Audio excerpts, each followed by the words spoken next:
You're going to see folks being laid out. Some are infirmed by age. All kinds of situations. Verse 3. In these lay a great multitude. You see, in these 5 porches lay a great multitude of impotent folks. Blind, those with halting or had a stroke, they can't walk very well. Withered, that one is easy to understand. One side is gone, or hands or feet, no longer operational, or both feet. Or they could be called lame people. They're lame. What are they doing at the 5 porches? They were there waiting for the moving of the water. Now verse 4 gives you an idea what happens in this pool. For an angel went down a certain season into the pool and troubled the water. Whosoever then first, that's why it's so tricky. It's only the first person who steps into this pool first. See, for an angel went down a certain season. Nobody knows when. It just happens suddenly. The angel will appear and step into that pool, trouble the water. Whosoever then first, after the troubling of the water, step in, was made whole. Say made whole. Of whatsoever disease he had. I kind of love that. Now, a certain man, please take note, was there which had an infirmity 38 years. When Jesus saw him, I'm laying the background to what we're going to do today. When Jesus saw him, I knew he had been now a long time in that case. He said unto him, will thou be made whole? Do you want to get healed? Turn it around. If the word heal is in Greek, command, then it could have been easy. But that same word is the root word. Do you need a miracle? That is what is missing in King James. Do you need a miracle? Because this healing is not ordinary. That somebody has been in the pool for how many years? 38 years old. 38 years lying down there. Now, Jesus saw him and said to him, do you want to get whole? If you just, do you want to get healed? It will be not that simple. But the truth is that the word he used here is not what King James portrayed.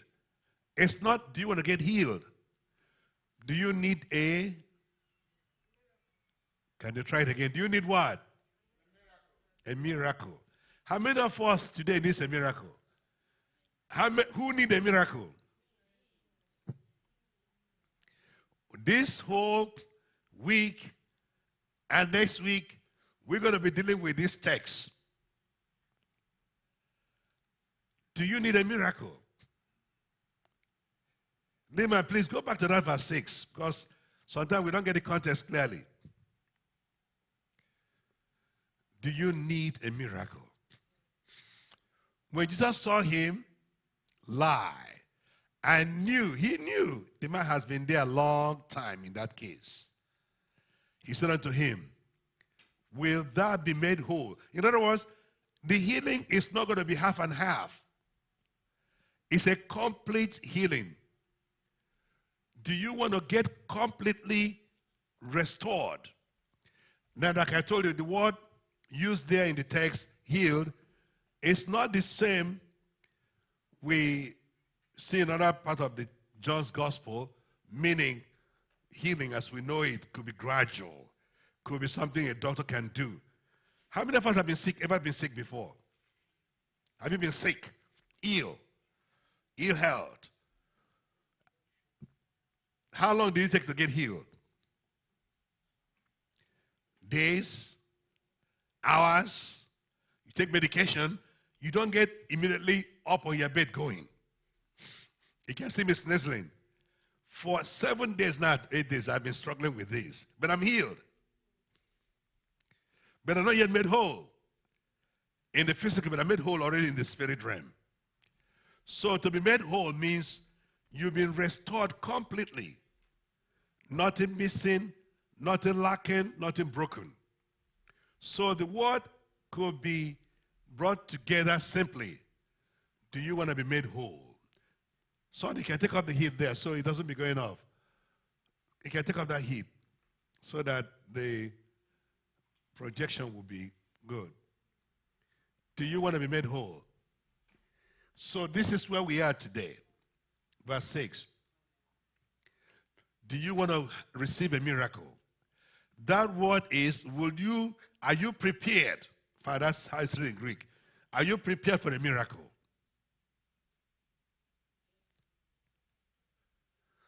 Are you prepared for a miracle? Hallelujah. Verse 7, that's where we're going to draw the line. Then we will finish up the text later. The impotent man, or we do 8. The impotent man answered, Sir, he didn't know who Christ was. He saw a rabbi, and he said, Sir,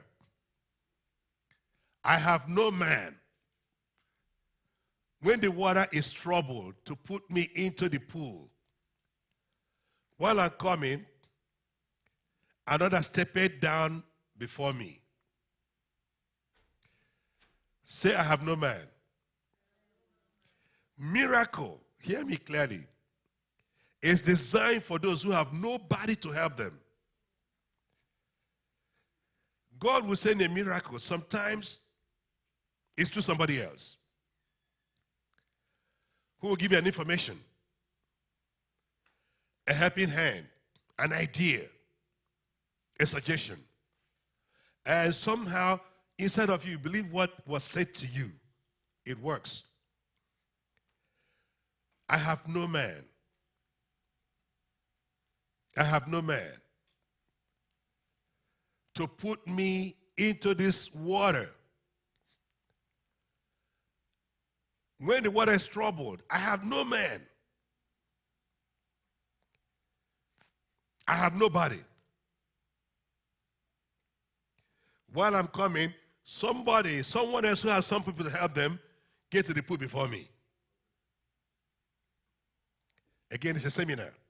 We're going to learn. We're going to ask questions. But the first session and second session. Verse 8. Now see the summary. Jesus said to him, Rise, take up your bed, start walking. This guy couldn't work for 38 years.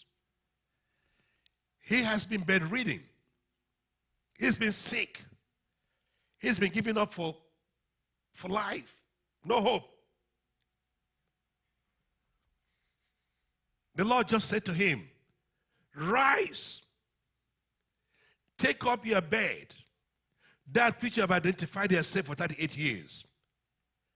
That which has been your only hope. I'm putting an end to it today. Things will change in your nature. I'm bringing a change in your life. There's going to be a transformation. There's going to be a reshuffling of things in your life. I'm going to bring it for you. Rise up. Take up thy bed and walk. And it's very simple. There are 4 things you need to bring a change to your life. Hello? What did I say? Let's learn those 4 things. Then I'll do a little bit of miracles, and then we're going to begin to pray that it happens. One is W-A-L-K. How do you spell that? The last word there is what? Say walk. And I say that how many things you need to get a change in your life? We normally think of walk as just getting up and taking your bed and taking a step forward, which is good. It means that also. But I want to go on the ground and look at what makes a miracle miracle. What makes a change. If you look at the situation, see how it is. You want a change in your life, in your career, in your marriage, in your situation, in your finances, in creating a wealth for the future. And I'm sure by the time we get to the end of this day, something great will happen to all of us. I don't care what the devil is doing today, keep people away from coming early to this sanctuary today. But arise and walk. W-A-L-K. You got to be willing. W. Say willing. Write it down. If somebody tells you, how can I become a college professor? How can I become a great businessman? How can I become a man with a good retirement fund waiting for me? Somebody will give a health plan, life insurance plan, good children educational plan for them, so that when they get to the age of college, they won't struggle. What do I do to bring a change in my life? Number one, don't blame anybody. Don't blame Donald Trump. Don't blame the Satan Christians who are supporting or not supporting him. Don't blame some black businessman here. Don't blame where you were born. Don't blame your accent. Don't blame your anything. As long as you are what? Willing. God told the Israelites in Isaiah chapter 1, if you are willing and willing to do the right things, obedient, you shall eat the fruit of the land. You will progress. I find it in my life. I'm not afraid to try new things. You're going to be willing to take a risk. Willing to stake your life on something. If you don't take a stand for something specific, you cannot get far, because we want to get far. You're going to fall for everything if you don't take a stand for something.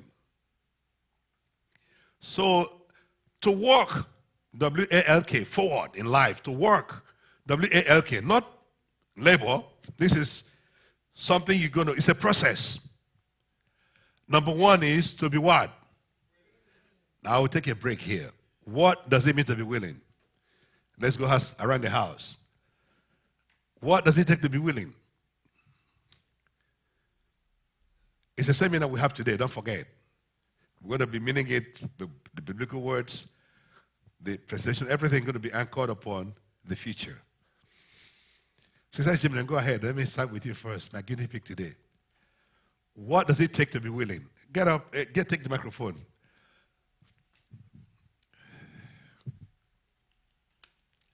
You don't have to be right. We just have to have ideas. If somebody to be willing, that person has to be prepared. You have to be prepared. Prepared? Are you all in agreement? Give Anne. Let Anne support your notion. He says, for you to be willing, you have to be prepared. Is that correct? Yes, it's correct. You have to attune yourself to be able to know that this is what I want. Once you know that this is what you want, then you go for it. You go for it. You have the zeal for it. Everything about you will be attuned to achieving that particular thing that you want. All right. Give Cordelia, because she is a college professor material, and we will need help here. You said you have to, and it's the word you used. Attune. Okay. Praise the Lord. When you are willing, it means your heart is open. You open your heart to focus on what you are looking for. Okay, Pastor Kano, go ahead. I like you taking a backbench today. That's good. Okay, go ahead. What does it take to be willing?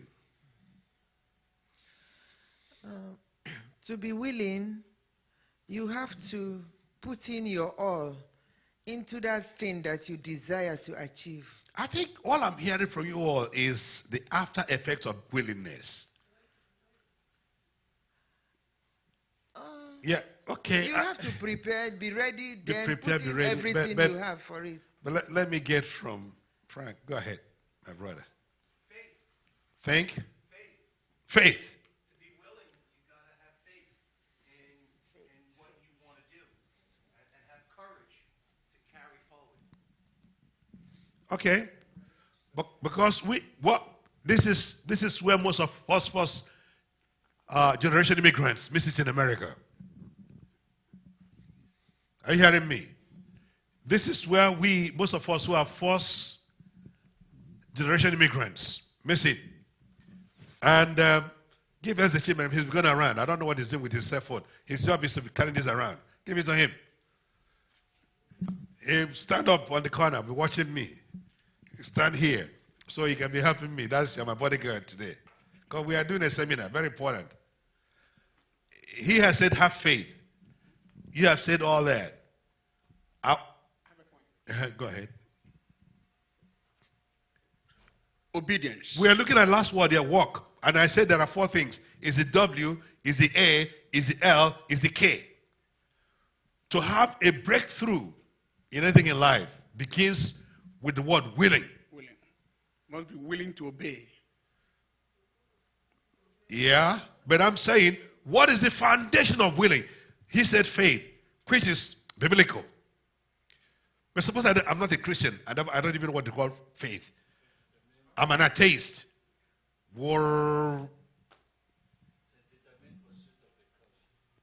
Yeah. Before you determine, I'm still looking for a word.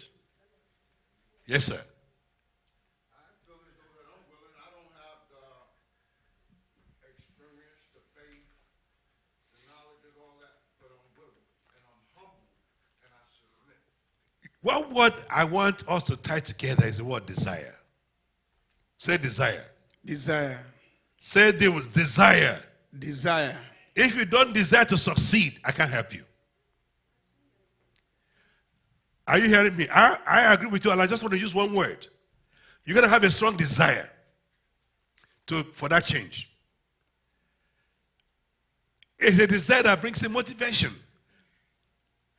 Listen, put it in a way you understand.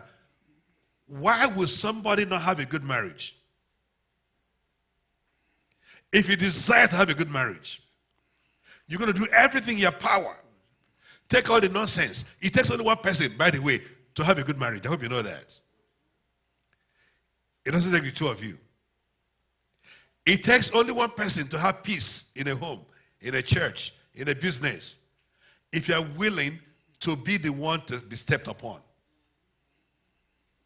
If you can take all the whole nonsense, the whole garbage, if you can take all the whole stomach everything that will follow you. But how many of us are willing to go that route? It's not easy. Let's face it. To allow people to step on you. But I don't mean it that way. I'm only saying to you, you're going to have a strong desire for that thing you're pursuing. I don't want to be poor. You got to get up yourself together and do everything. Keep trying. My mother said, try until you do what? Succeed. You keep pushing. You try one, it doesn't work. You try again. You try again. That strong desire pushes you. And the willingness is rooted in strong desire.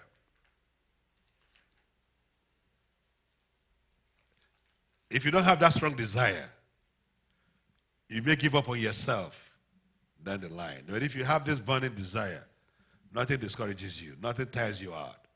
If you are not willing to fail, I mean, you can be a big pastor of a church, people can feel from here to that end.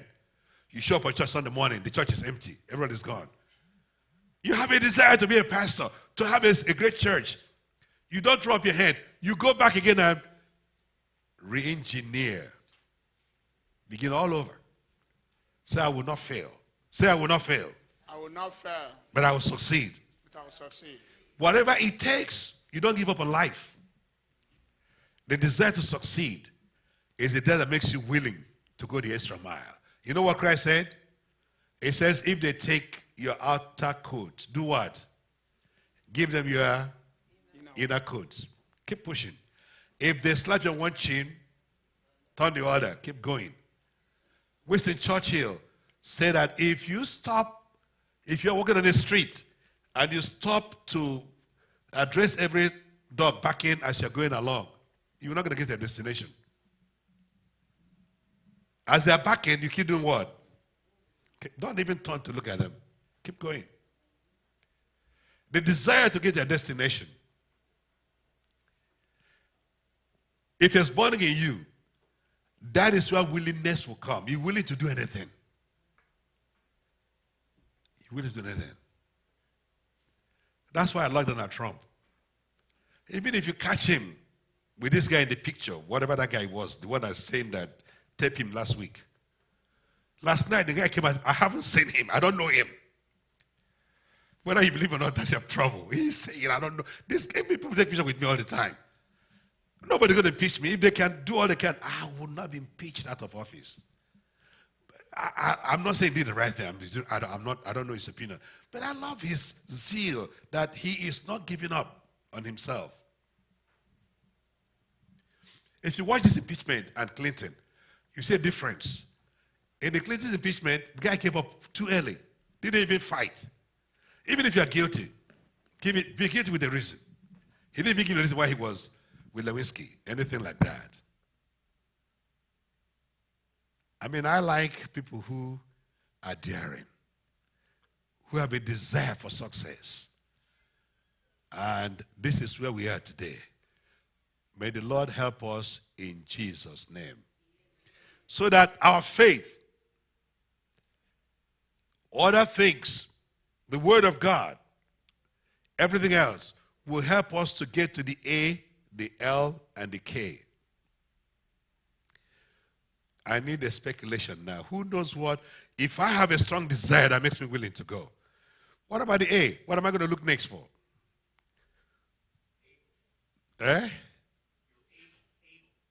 Yeah, able, but if I'm able, I have to look for access. I have to have access to you, Joe, to get a good insurance. I'm looking for access. How do I break through? If everywhere you turn are closed doors, you can't go anywhere, no matter how strong your desire is. Are you hearing me this morning? Hello, church? If I want to have a good pension when I retire from my job, I need to have access to a good mechanism to create the wealth. I need comments. If you know what I'm talking about, access. Jamie, help us there, or Frank. If I want to create a good retirement, a good plan, a good future, I need to have a good insurance company, a good bank, a good instrument I'm going to use to create the fund. I have to have access to it. What do I mean by that? You guys in business. You need a man. You need somebody. A relationship. Somebody. In fact, that's why I love Chase Bank. Who knows the motto of Chase Bank? The right relationship is everything. You have a good agent, a good bank, a good uncle, a good aunt, a good somebody that can give you a breakthrough, a good pastor that can give you information, a good teacher. If you can have this working for you, it's amazing. Arise and walk. Praise God.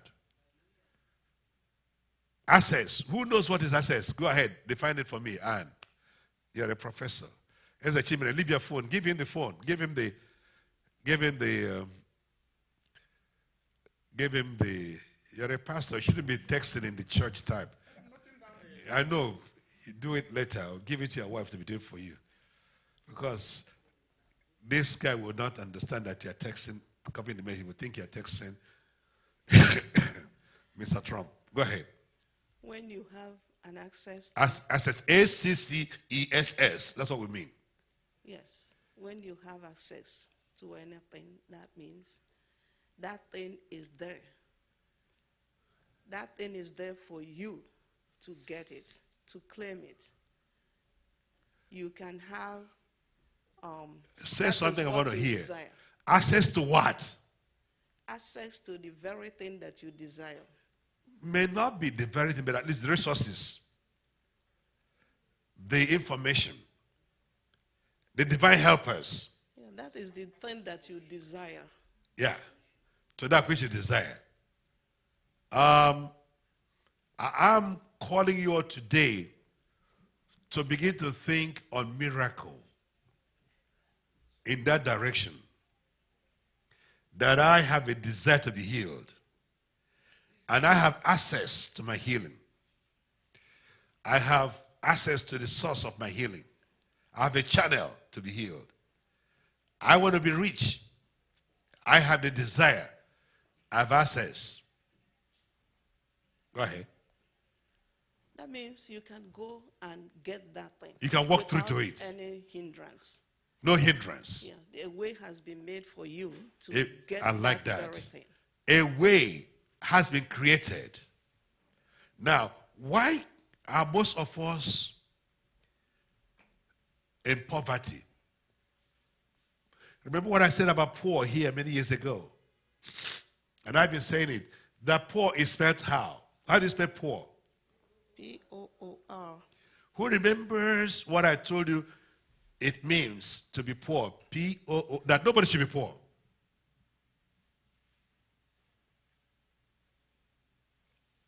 That if you're poor, 4 things are at work. P-O-O-R. What does poor mean? Passing over. Don't forget that. P, passing over opportunities regularly. What you call a garbage, somebody will call a recycling tool. They will pick it up in front of your house and recycle it and make millions out of it. True or false?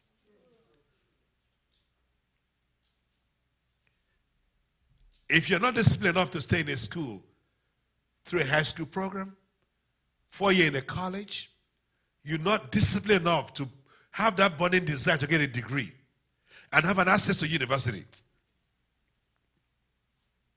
and pursue with that zeal, with that access. You cannot, if you want to try to see how much it costs to be an ignorant, go to our neighborhoods where we refuse to change things. Now, we can blame anybody. Now, I saw poverty in my family. I saw it. Ah, terrible. And I saw that we are 6 children. And I'm the baby. But I knew that if I can hit my way through college, and if I can persevere and get a degree, I will change the fortune in the family. It doesn't matter where you were born. It doesn't matter your color of your skin. It doesn't matter. And pick up a discipline that you know is very rare and fight for it. The desire to succeed. The access is there. And even when you get to that point where you are on top, it still takes this strong desire to remain there. Because a lot of things will try to pull you down. People will barrage on your success and batter you to the point when they even give up on life itself. There will be issues that will rise up. Even sometimes it's physical challenges in your health. But I have a guy that every day, that when I remember him, I'm inspired. I flew into Houston in the 90s, and I met him. He just came to this country new. He was totally blind. He was blind. And he didn't quite know what to make out of coming to America. He came in a very strange way. And Please keep coming to this place. We have a big seminar going on today. And I began to counsel him. I said to him, if you can, sit next to me. Please keep coming. And I said, if you can, change few things. I'll put through a community college there in Houston, get a degree. I'm going to work your way to New York City. I'm going to make sure you come down to my alma mater and do some program and so forth and so on. But I saw the zeal in him. I saw the desire. Eventually, put through all this program. And then my wife will bear me out. Then he suddenly called us up and I said, okay, fine. Send him the form to the university, put everything. This guy came to Columbia University. Did both law and MBA combined. Blind. Our daughter used to go to help him to do the typing. He would go with tape recorder. Those days, it was that we didn't have all these things you have today. He would tape the message, the lectures. Our daughter, Chichi, used to go over. We sent over to the house because we were then in Bancroft Hall. He was in Johnson Hall. He would help him to decode the message into Braille. My daughter learned the Braille and everything. And then he will also use Braille to read it. So today, this guy is a corporate lawyer in Virginia. He goes to every conference you can have. He flies the plane by himself. And he goes everywhere, blind. But that was a guy whose uncle was telling me, go and beg money when he was in, Wary. Go to Market Square, go and beg money. But somehow a missionary helped him to come out to Houston. And then they brought him to New York to us here. Today, he is a money. Married one of our good daughters. And how many children have now? About 2 or 3? 2. My point is this. Miracles are not just going to happen to you. We're here today to look at certain things. Why are most of us who came from third world countries are made in debt, in poverty? We keep blaming everybody we can blame and forgetting that where there is a will, there's a way. Praise God. So let's recap. The man said, I have no man. And I told you that I have no man means that you are looking for what? Say miracle. Because when man can't help you, God will help you. So we are learning that we need the willingness. We need an access. We need the L and we need the K. What is the L? If you can be progressively looking at what we'll be sharing with you today, that the secret of being able to do well, even in your career, is this issue of learning to have this strong desire to succeed and to do it the right way. And having access to whatever you desire. And it's very important.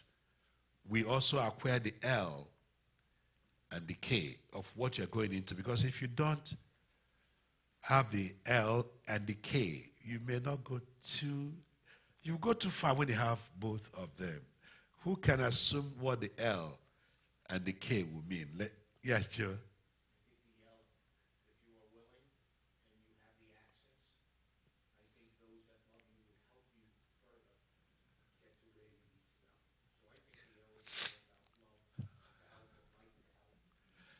Did you see my notes? You sure? You have to have a love, not just for people, but for what you're doing. Are you hearing me? If you don't have love for your profession, for your career, for your wife, anything you want to do in life, if you don't love that thing, Joe, you will succeed. If you're doing it grumbling, if I don't love being a pastor, I won't last long. You have to have the willingness, number one. Arise. Just say to him, rise, take up your bed, and WALK. Come on, have the desire to free yourself from this bondage. 38 years. I'm here. I'm the access. I'm the door to the freedom. Don't have to go far. I'm here. Take my word. Rise up. And you have to have the love for that freedom you're desiring. That healing, that career, that family, that profession, that future you're trying to create. If you don't love even yourself, you wouldn't desire the best for yourself. And finally, you now acquire the knowledge. That's what we're going to do today. To give you the knowledge.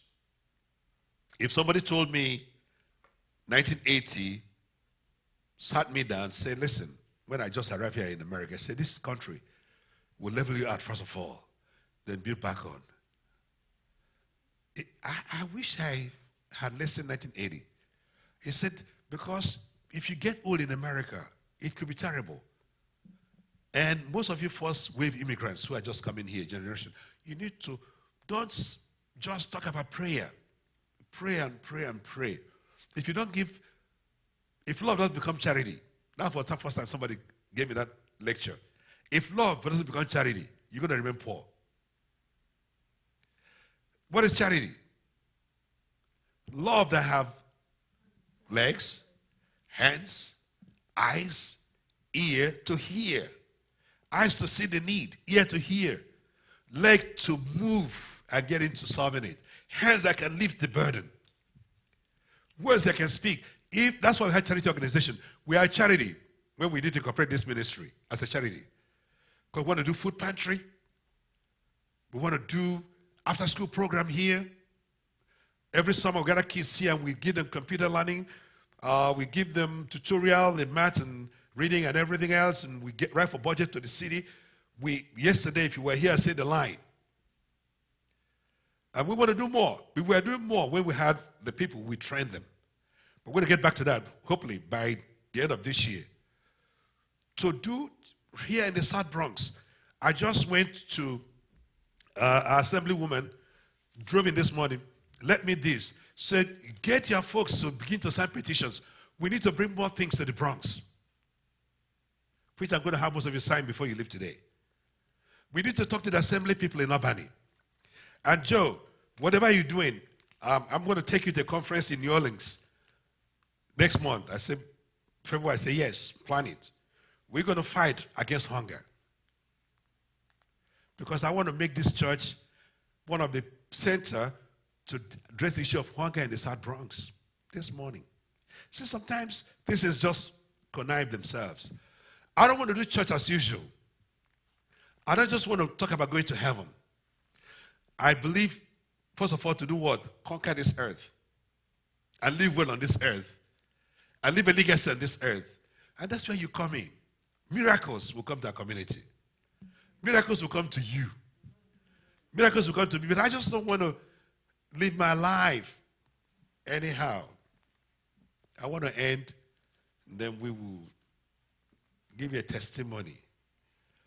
When we hit it big in our career, Master Uche and I, we used to live behind JFK in Queens, our home at that time.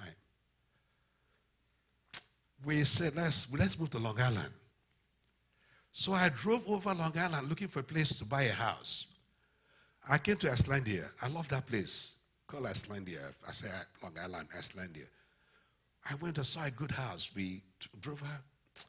Said, let's go and put down big money here and buy this big mansion, live big. Yeah. You're a professor, you're this, you're that. And wanted to get away from all this poverty and all this. That was my ambition. The Lord spoke to us. The same time simultaneously we were coming back. I didn't bring you to America for this. Ministry became something that possessed us. The strong desire to have something on the side.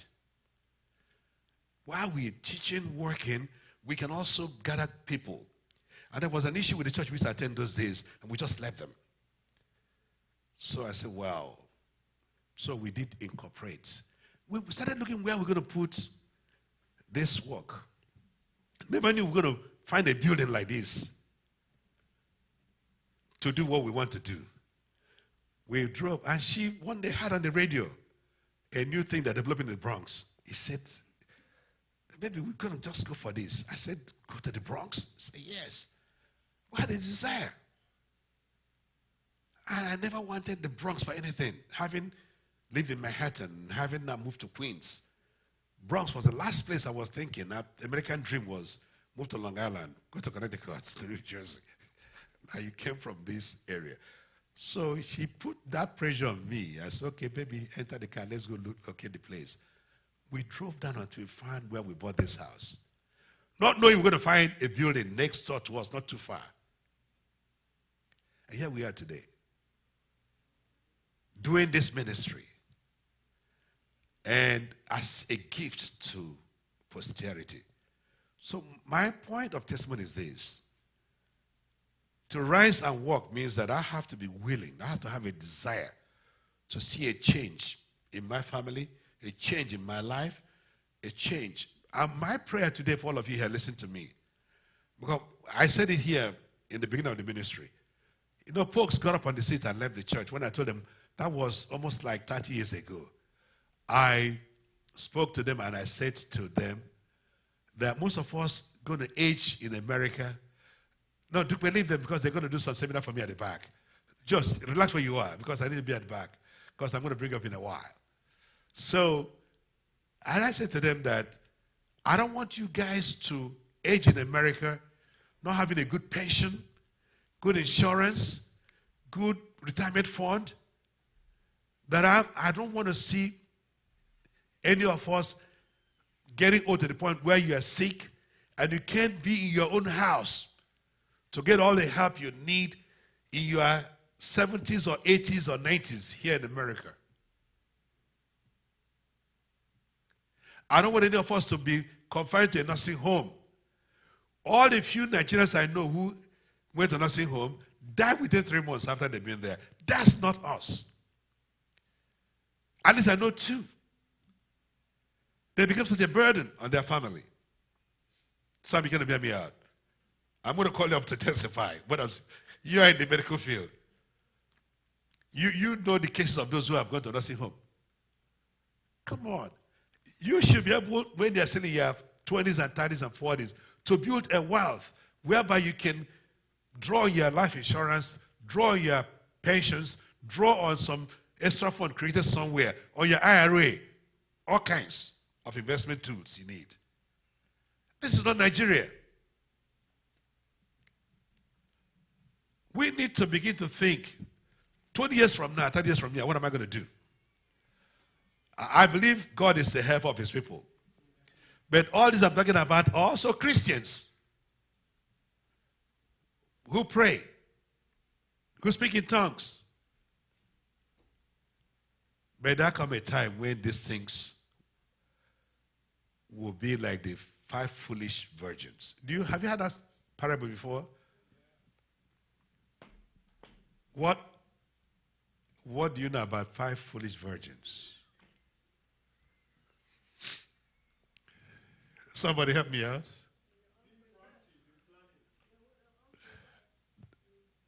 Stand up and tell the church for them. That's just make it snappy.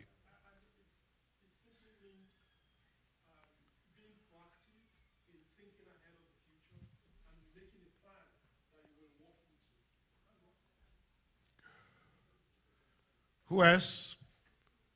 Mama, you have a point?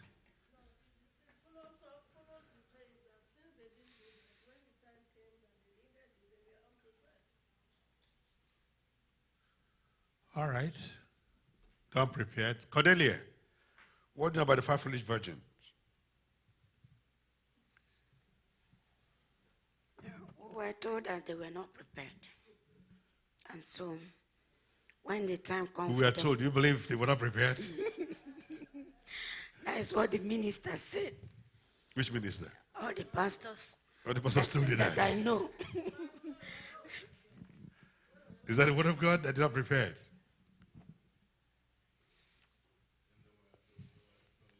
They were what, Sam?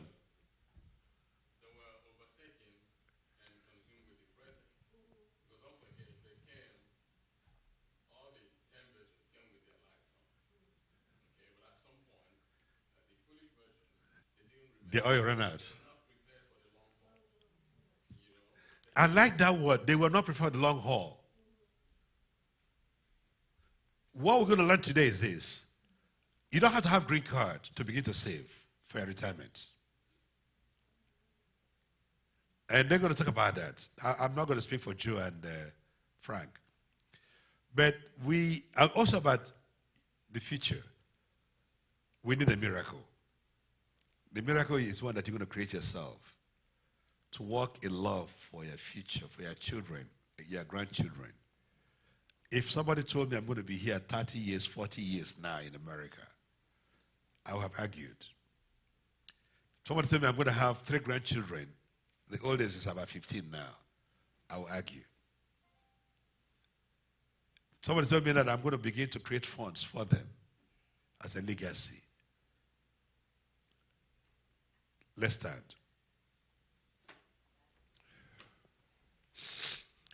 Lord, prepare me a sanctuary, pure and holy, tried and true, with thanksgiving. I'll be a living sanctuary for you. Father, today we dedicated it to learn, to be our education day, a seminar day. One of the assignments I've received from you is to make our folks aware of the long haul. Like our brother Sam said, that these 5 foolish virgins didn't prepare themselves for the long haul.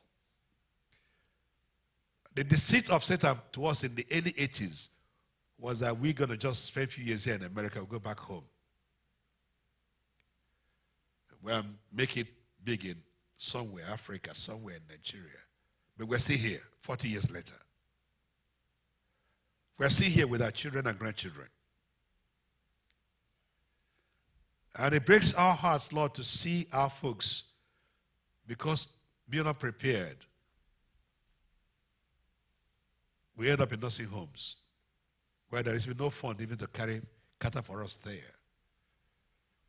And even at the point of death, there's no security economically to take care of the burial even.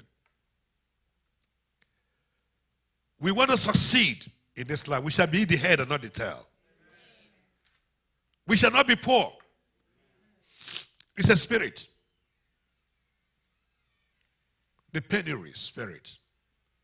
We're not be living from paycheck to paycheck. Prosperity has to be created miraculously. When we are willing and decide, then you come in and do the rest. You ask the man, do you want a miracle? You want to get healed? He said, I have no one. Today, we reject that notion that we have no one. We have Jesus. We have one another. We have the access to wealth.